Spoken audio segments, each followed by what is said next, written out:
இன்னைக்கு நாம ரொம்பவே வித்தியாசமான ஒரு ஏலியன் படத்தை பார்க்க போறோம். இதுவரை எவ்வளவோ ஏலியன்கள் படத்தை பார்த்திருக்கலாம். ஆனா இன்னைக்கு நாம பார்க்க போற படம் இதுவரை பார்த்த எல்லா ஏலியன் படங்களை விட ரொம்பவே வித்தியாசமாக இருக்கும் அப்படிங்கறதுல எந்த ஒரு சந்தேகமும் இருக்காதுன்னு நினைக்கிறேன். ஆனா இந்த படத்துல அவங்க என்ன சொல்ல வராங்க, அந்த ஏலியனோட நோக்கம் என்ன அப்படிங்கறத கண்டுபிடிக்கிறதுல நான் தோத்து போயிட்டேன்னு சொல்லலாம். ஒரு கால் நீங்க இந்த வீடியோ பார்த்த பிறகு ஏலியனோட நோக்கம் என்னங்கறத யாராவது கரெக்டா கண்டுபிடிச்சா மறக்காம கமெண்ட்ல சொன்னீங்கன்னா படிச்சு தெரிஞ்சுப்பேன். என்கவுண்டர்னு 2018 வந்த ஒரு ஹாலிவுட் படத்தை பத்தி தான் இன்னைக்கு நாம பார்க்க போறோம். இந்த படத்தோட ஸ்டார்டிங் சீன்ல FBI சேர்ந்த டீம் ஒன்னு ஒரு வீட்டுக்குள்ள அடிதடியா போடுறாங்க. FBI ஏஜென்ட்டுக்கு 2 பேர் பின்னாடி ஐயோன்னு பதறிக்கிட்டு ஓடியாராங்க. அதுக்குள்ள பார்த்தா வீட்டுக்குள்ள துப்பாக்கி சுடுற சத்தம். அப்படியே கட் பண்ணி சில நாட்களுக்கு முன்பு என்ன நடக்குது அப்படிங்கறத நமக்கு காட்டுறாங்க. எந்த வீட்டுக்குள்ள FBI நுழைஞ்சாங்களோ அந்த வீட்டு முதலாளி தன் நண்பர்கள் 2 பேரோட சேர்ந்து ஜம்முன்னு எங்கேயோ ஒரு காட்டுக்குள்ள வண்டியை போட்டு சரக்கு அடிச்சுக்கிட்டு இருக்காங்க. அவரோட வீட்லயே அவரோட பொண்டாட்டியோட தம்பி, அப்ப அவருக்கு மச்சான். நம்ம படத்தோட ஹீரோ இவர் தான். அவர் ஒரு ஓவியர்.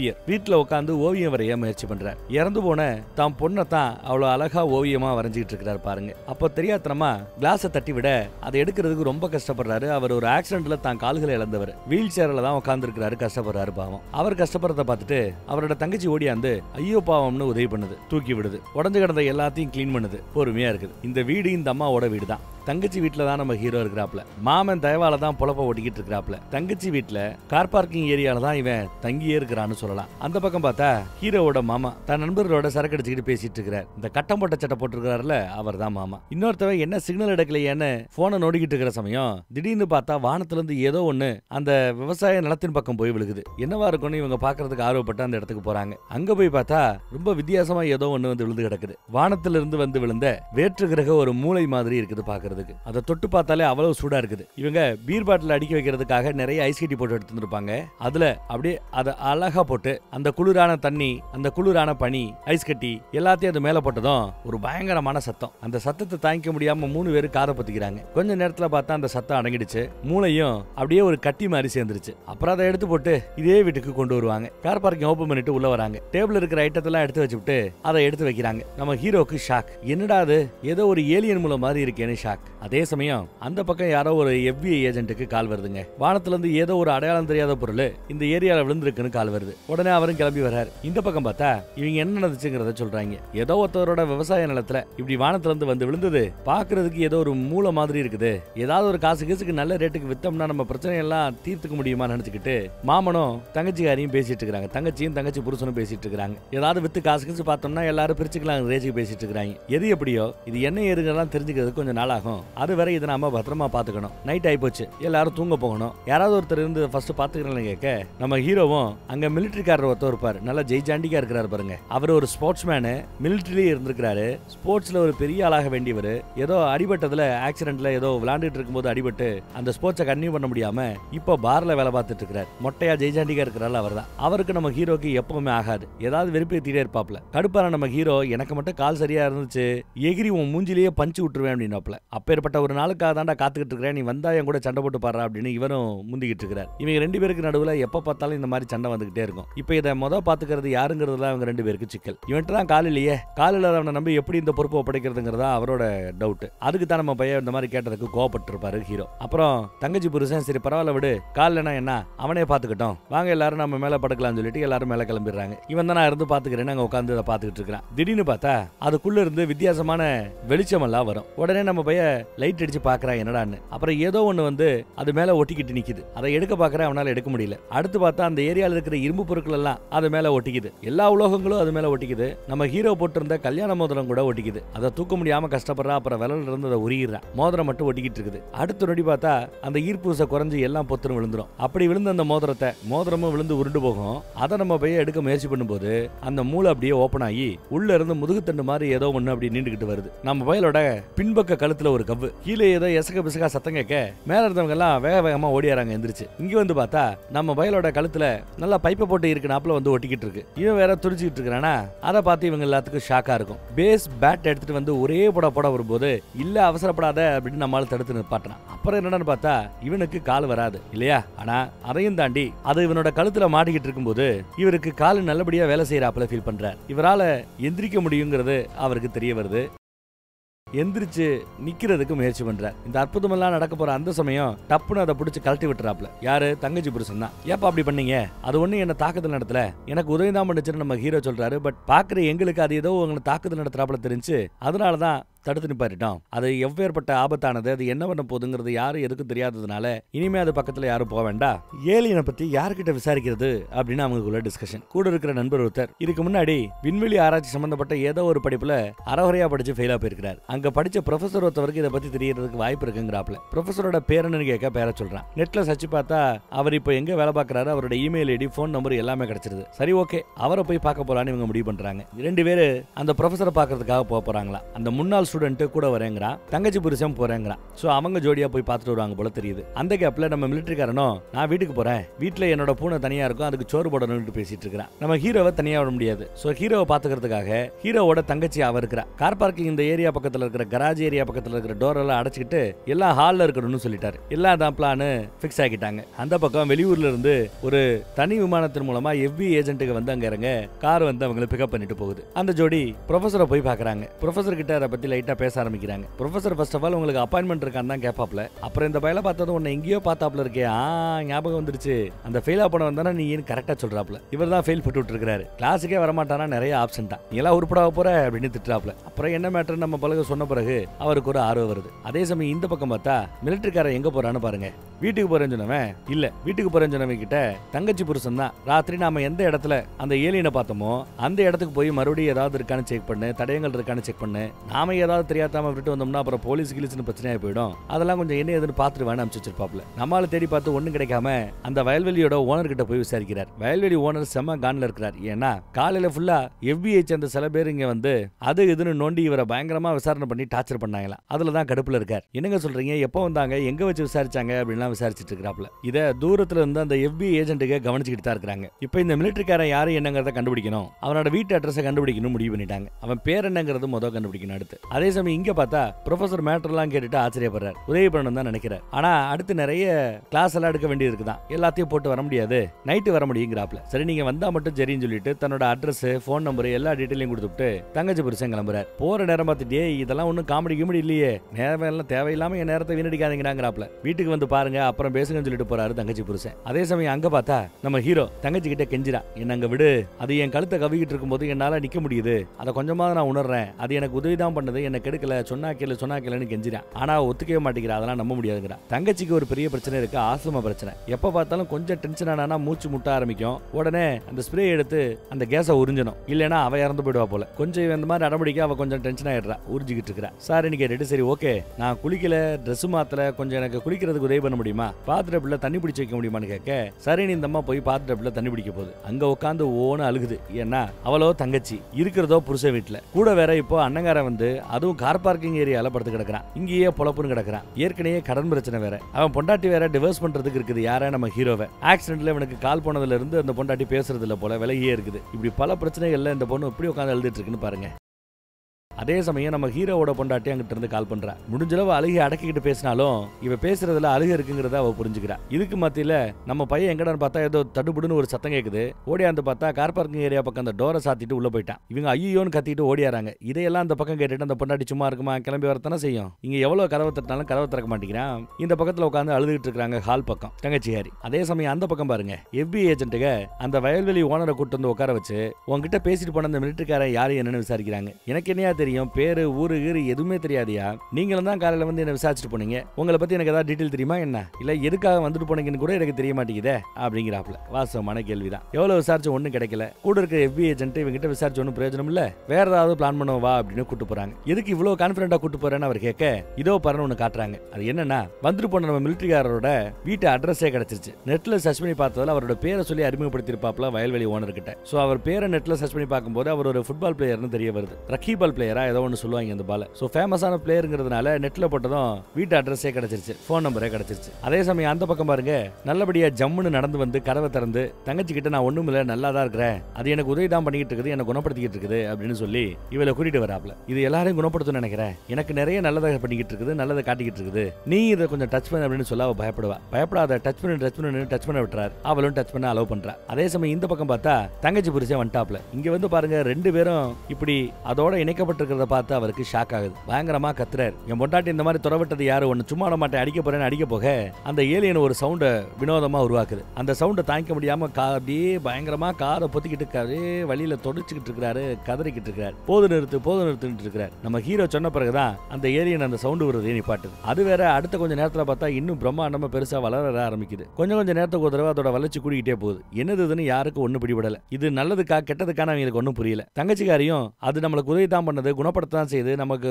ஒன்னும் அது கெடுதல் பண்ணாது அப்படின்னு வாக்கு கொடுக்குறா. இதுக்கு மத்தியில FBI ஏஜென்ட்டுக மிலிட்டரிக்காரனோட வீட்டை கண்டுபிடிச்சு வீட்டுல கதவை தட்டுறாங்க. FBI கதவை தராங்கன்னு யாரும் கதவை திறக்காதனால இவங்களே கதவை உடைச்சுக்கிட்டு உள்ள வராங்க. உள்ள வந்து பார்த்தாலும் சுத்தி முத்தி தேடி பார்த்து யாரும் இல்ல. சோ அவன் இன்னும் வீடு வந்து சேரலங்கிறத அவங்க புரிஞ்சுக்கிறாங்க. அங்க ஒரு பூனை வேற அங்க எங்க சுத்தி தெரியுது, பசியில கத்தி தெரியுது. இந்த பக்கமும் நம்ம பையன் இது என்ன ஏதுன்னு தெரியல, கண்டிப்பா ஆபத்தானதா இருக்கும் போல தெரியுது, இது இந்த உலகத்தை ஆள்றதுக்காக தான் வந்திருக்குது, நம்மள ஏதாவது பண்ண போதுன்னு மிலிட்டரிக்காரர் புலம்பிக்கிட்டே இருப்பார். ஆனா எல்லாரும் பாசிட்டிவா பேசுறத பார்த்துட்டு நான் வீட்டுக்கு போய் பூனைக்கு பால் வைக்கிறப்பான்னு கிளம்பிட்டார். அவர் வீட்டுக்கு வந்து பார்க்கும்போது 2 FBI ஏஜென்ட் ஆல்ரெடி வீட்டுக்குள்ள இருக்கிறத பார்த்து அவருக்கு காண்டாகுது. அவங்களும் அவங்களோட ஐடி கார்டை காமிச்சிட்டு நாங்க இந்த மாதிரி FBIன்னு தங்களை அறிமுகப்படுத்தி விசாரிக்க ஆரம்பிக்கிறாங்க. இந்த பக்கம் ப்ரொஃபசர் கிட்ட இருந்து கால் வருது, ஈவினிங்கே வரேன் அதை பாக்குறேன்னு சொல்லியிருக்கிறாரா. அதனால இவங்களும் ரொம்ப ஆர்வமா இருக்கிறாங்க. அங்க மிலிட்டரிக்காரன்ட்ட எவ்வளவு விசாரிச்சு எந்த டீடைலையும் கேதர் பண்ண முடியல. தொடர்ந்து அவரை டார்ச்சர் பண்ணிட்டு தான் இருக்கிறாங்க விசாரிக்கிறேங்கிற பேர்ல. அவரும் சரியா பதில் சொல்லாம உரட்டிக்கிட்டே இருக்கிறார்.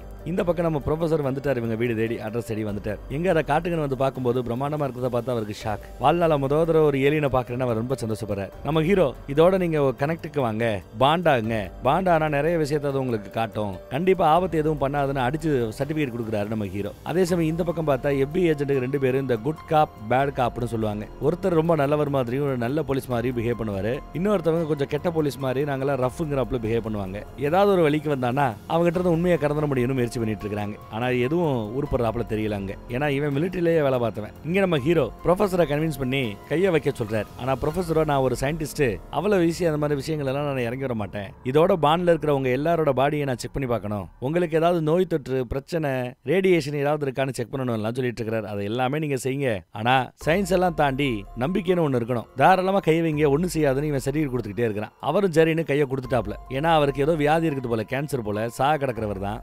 செத்தாலும் பரவாயில்ல, ஒரு ஏலியனை தொட்டுடுச்சாவோம்னு கையை கொடுத்துட்டார். பாண்டிங்குள்ள போனதும் என்னென்னமோ விஷுவல்ஸ் அவருக்கு தெரிய வருது. அவர் சின்ன வயசுல இருந்து அவர் வளர்ந்து ஆளானது வரை, அவருக்கு ஸ்டேஜ் 4 கேன்சர் இருக்கிற வரை எல்லா விஷயமே அவர் ரீகால் பண்ணி பாக்குறார். அப்புறம் அது ஒரு நல்ல உணர்வு கொடுக்குது போல, ரொம்ப சந்தோஷமா ஃபீல் பண்றார். இது உங்களை குணப்படுத்துறதுக்கு வாய்ப்பு இருக்குங்கிறார் நம்ம ஹீரோ. ஒருவேளை குணமானா இன்னும் 2 வருஷம் எக்ஸ்ட்ரா வாழ்ந்தா எனக்கு சந்தோஷம் தான், இப்பயோ அப்பயோ இருக்கிறேங்கிறாரு ப்ரொஃபசர்.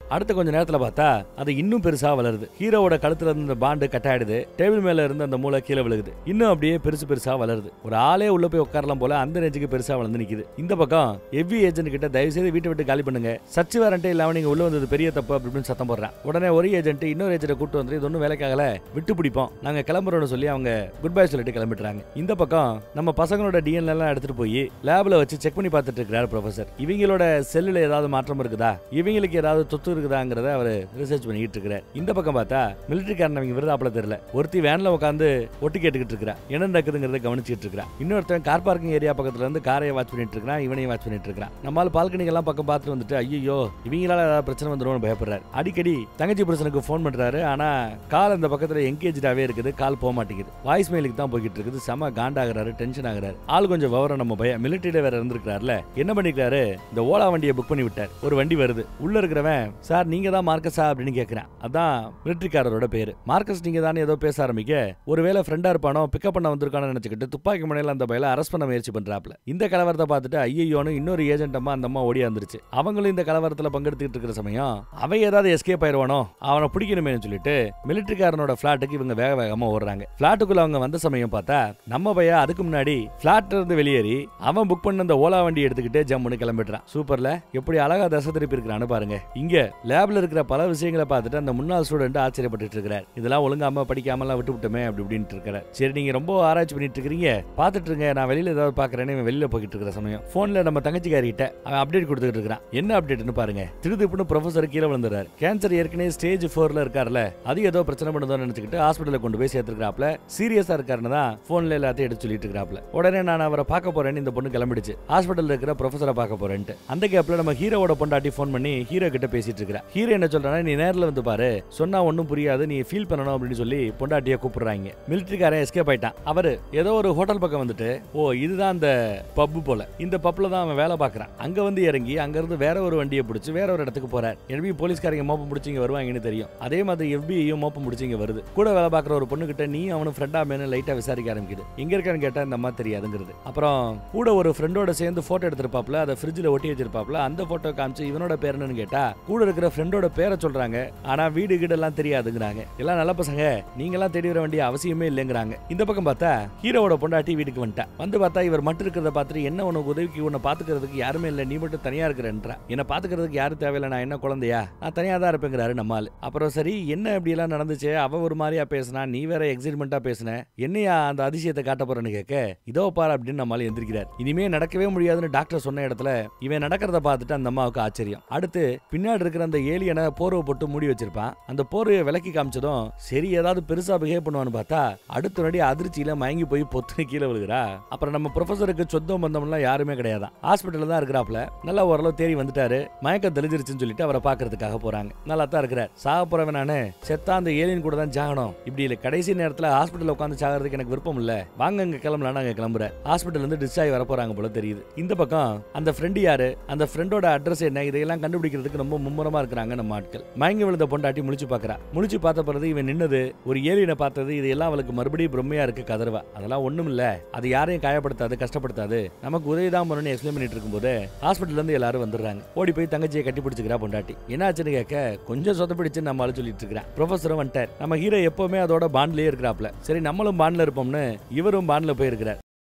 சாகிறதா இருந்தா அதோட பாண்ட்ல இருந்து செத்து போறேன், ஏதாவது ஒன்று அண்டர்ஸ்டாண்டிங் பண்ண போறேன் அப்படிங்கிறாப்ல. அங்க வச்சு சில உண்மைகளை சொல்றார். உங்க எல்லாரையும் நான் டெஸ்ட் பண்ணி பார்த்ததுல உங்களுக்கு ரேடியேஷனோ பாய்சனோ ஏதாவது ஒரு இன்ஃபெக்ஷனோ எதுவுமே கிடையாது, நீங்க எல்லாம் பெர்ஃபெக்ட்லி ஆல் ரைட் அப்படிங்கிறாப்ல. வலியோட கஷ்டப்பட்டு இருக்கிற ப்ரொஃபஸரையும் ஒரு பாண்டு வந்து பிடிச்சிக்கிச்சு. அவருக்கு கொஞ்சம் அந்த வலி இல்லாம கூடயே வச்சுக்குது. அந்த கடைசி நேரம் ஆறுதல் அது கொடுத்துக்கிட்டு இருக்குது. எல்லாரும் நல்லபடியா பேசுறத வைக்கிறத பார்த்துட்டு நம்ம மிலிட்டரிக்காரருக்கே ஒரு செகண்ட் அது மேல பாமா தான் தெரியுது. அப்புறம் நானும் அதோட பாண்டாக போறேன்னு சொல்லி தங்கச்சி போய் பாண்டாயிக்கிறா. அவளுக்கு ஆஸ்மா பிரச்சனை இருந்தது, இப்போ அவரை உரியணும்னு அவசியம் இல்லை, ஏதோ ஒரு வயதில் உதவி பண்ணிட்டு இருக்குது போல. அதை புரிஞ்சுக்கிட்டு தங்கச்சி புருஷனும் சரி நானும் பாண்ட் ஆகிறேன்னு தான் கையை கொடுக்குறாப்ல. சோ தங்கச்சியோட புருஷனையும் பாண்ட் பண்ணிக்கிச்சு. அடுத்து இன்னொரு நண்பர், அந்த முன்னாள் ஸ்டூடெண்ட், அவரும் சரி பாண்ட் பண்ணிக்கிறேன்னு பாண்ட் பண்ணிக்கிறாப்ல. அவரும் ஒரு நடி சந்தோஷமா ஃபீல் பண்றார். அப்புறம் நம்ம மிலிட்டரிக்காரரும் சரி ஒளிஞ்சு போது பரவாயில்லன்னு அவரும் கையை கொண்டு வந்து கொடுக்குறார். மிலிட்டரிக்காரரோடையும் பாண்டு பண்ணிடுச்சு. அடுத்த ஒரு பாண்டு ஹீரோவோட பொண்டாட்டி பக்கம் போகும். அது ஆசைப்படுது, உன்னோட பாண்டு பண்ண ஆசைப்படுது, வா அப்படின்னு கூப்பிட்டா பயத்துல அவ 4 அடி பின்னாடி போறா, என்னால முடியாதுன்னு கதறா. அந்த ஏலியன் யாரையும் கட்டாயப்படுத்தவே இல்லை, அவங்களா விருப்பப்பட்டு கையை கொடுத்தாதான் அது கனெக்ஷனுக்கே வருது. அது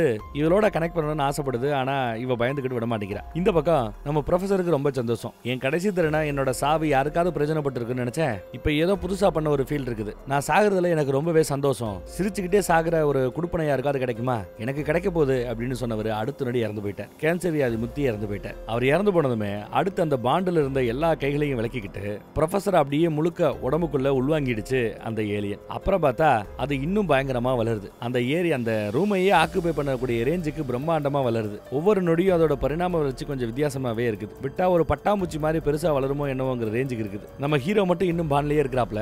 அப்புறம் ஒரு காட்சியை காட்டுது. ஹீரோ ஆக்சிடென்ட்ல தான் பொண்ணை இழந்திருப்பாப்ல. அந்த பொண்ணு திரும்ப திரும்ப வராப்லையும் அதே ஆக்சிடென்ட்க்கு முன்னாடி தான் பொண்டாட்டி கூட அவர் பேசிட்டு இருந்ததும் திரும்ப திரும்ப வருது. பொண்டாட்டியை பாண்டிங்கு கூப்பிடுது. தயவு செய்து வா என்ன நம்பு அப்படின்னு திரும்ப திரும்ப அவன் கூப்பிடுறான். அவளுக்கோ பயமா இருக்குது. இந்த பக்கம் FBI காரங்க இந்த வீட்டு அட்ரஸை கண்டுபிடிச்சு அங்கேயே வந்துட்டாங்க. ஹீரோ எப்படியோ தான் பொண்டாட்டியை கன்வின்ஸ் பண்ணி என் மேல நம்பு ப்ளீஸ் ப்ளீஸ் அப்படின்னு கூப்பிடுறாப்ல. பழசெல்லாம் நினைச்சுப்பாரு அப்படின்னு பழைய விஷயங்களெல்லாம் பேச அந்த அம்மா அப்படியே அழுக ஆரம்பிக்குது. சரின்னு அவனை கட்டி பிடிச்சி கதறிக்கிட்டே கையை வாண்டடா கொடுக்குது, இந்தா ஏறிக்கே அப்படின்னு. இவளோடையும் பாடு பண்ணிடுச்சு. அப்பதான் இவங்க 2 பேருக்கு நடுவில் அந்த விரிசல் ஏன் விழுந்ததுங்கிறத நமக்கு காட்டுறாங்க. என்ன இருக்குன்னா, சூப்பர் மார்க்கெட்ல ஏதோ ஐட்டங்களை வாங்கிட்டு ஐஸ்கிரீம் வாங்கிட்டு சாப்பிட்டுக்கிட்டே வண்டி ஓடிட்டு இருக்கும்போது வண்டி ஆக்சிடென்ட் ஆயிருக்கும். ஆக்சிடென்ட்ல தான் பொண்ணு இறந்து போயிடுது பாவம். இவனுக்கு கால் போயிடுது. அதுக்கு பிறகுதான் இவங்க 2 பேர் பிரிஞ்சிருப்பாங்க. இப்படி பல விஷயங்கள் இருக்கும். இதெல்லாம் முழுசா ஏதோ காட்ட வருது, ஏதோ சொல்ல வருது. பட் அதுக்குள்ள FBIயோட ஆட்கள் உள்ள வந்து துப்பாக்கியை காமிச்சிட்டு மிரச்சிட்டு இருக்காங்க. தங்கச்சி புருஷன் துப்பாக்கியை தடுக்க போய் இவங்களை குறி பார்த்துக்கிட்டு இருக்குது. இதெல்லாம் பார்த்துட்டு தங்கச்சி பதட்டமாக தங்கச்சிக்கு மறுபடியும் அந்த கேஸ் இழுக்கிற அந்த பிரச்சனை வந்துருச்சு. இழுத்துக்கிட்டு இருக்கிறா, கஷ்டப்படுறா. அவ வாயில வச்சு அந்த பம்ப் அடிக்கணும். அதை இந்த போலீஸ்காரங்க விட மாட்டேங்கிறாங்க. அவங்களோட நம்ம ஆளு சண்டை போட்டுட்டு இருக்கிறார். அதுல ஒரு கட்டத்துல பார்த்தா துப்பாக்கி தோட்டா தெரியாம கரெக்டா நம்ம ஏலியன் மேலேயே 2-3 தோட்டா இறங்கிடுதுங்க. டப்பு டப்பு டப்புன்னு இறங்கிடுது. அதை பார்த்து அதிர்ச்சியில எல்லா போலீஸ் இருக்க இவ அந்த கேப்ல பஃப் அடிச்சுக்கிறா. சோ அவ உசுருக்கு ஒன்னும் ஆபத்து இல்ல. அது பயங்கரமான ஒரு கத்த விடுது. வெளியில இருந்து FBI ஏஜென்ட் எல்லாம் வேகமா ஓடி வரும்போது ஒரு பயங்கரமான சத்தத்தை விட்டு ஏலியனோட தொடர்புல இருக்கிற ஆட்களை தவிர இது எல்லாரையுமே வீணு கத்த விட்டு யாரையும் நகர விடாம பாத்துக்குச்சு. அப்புறம் நம்ம ஹீரோயினுக்கு மறுபடியும் விட்ட இடத்துல இருந்து கண்டிப்பா பண்றோம். ஐஸ்கிரீம் சாப்பிட்டுட்டு வெளியில வரும்போது தான் அந்த ஆக்சிடென்ட் நடந்திருக்கும். அந்த ஆக்சிடென்ட்ல தான் பொண்ணை இழந்திருப்பாப்ல, தான் காலை இழந்திருப்பாப்ல. அப்புறம் அவ்வளவு சந்தோஷமா இருந்த அந்த குடும்பம் அப்படியே உடைஞ்சு போயிடுது. அந்த குழந்தையோட முகத்தை பாத்துக்கங்க, எவ்வளவு அழகா லட்சணமா இருக்கான்னு பாருங்க. பின்னாடி வந்த வேற ஒரு பஸ் மேல மோதிரி தான் குழந்தைய இழந்து போயிருப்பார். அவங்க 2 பேரும் எப்படி எல்லாம் லவ் பண்ணாங்க, எப்படி குழந்தை பெத்துக்கிட்டாங்க, அந்த குழந்தைய எவ்வளவு பாசமா வளர்த்தாங்க, அப்புறம் அந்த குழந்தைய எவ்வளவு மிஸ் பண்ணாங்கன்னு எல்லாத்தையும் அந்த ஃபீலிங்ஸ் உட்பட எல்லாத்தையுமே இப்போ நம்ம ஏலியனும் புரிஞ்சிட்டு இருக்கும் போல. இதுல ஓ மேல தப்பே கிடையாது, அது ஒரு ஆக்சிடென்ட், அதை நான் புரிஞ்சுக்காம விட்டுட்டேன்னு சொல்லி மன்னிப்பு கேட்டுக்கிட்டு இருப்பா இவ. அடுத்த கொஞ்சம் நொடியில பார்த்தா அந்த ஏலியன் ஏற்கனவே குண்டடிப்பட்டதுல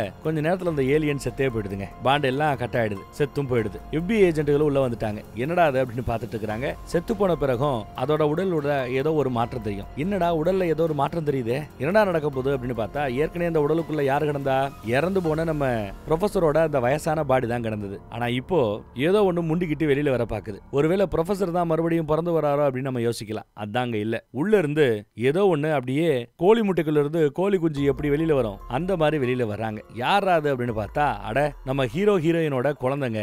ஆக்சிடென்ட்ல இறந்து போச்சுல்ல, அந்த குழந்தை உயிரோட முன்னாடி வந்து நிக்குது. எல்லா பேருக்கும் ஆச்சரியம், குறிப்பா அப்பா அம்மாவுக்கு, ஹீரோக்கும் ஹீரோயினுக்கும். அப்படியே மிரண்டு போய் பிரமிப்பா பார்த்துட்டு இருக்காங்க. அவங்க கண்களை அவங்களாலே நம்ப முடியல.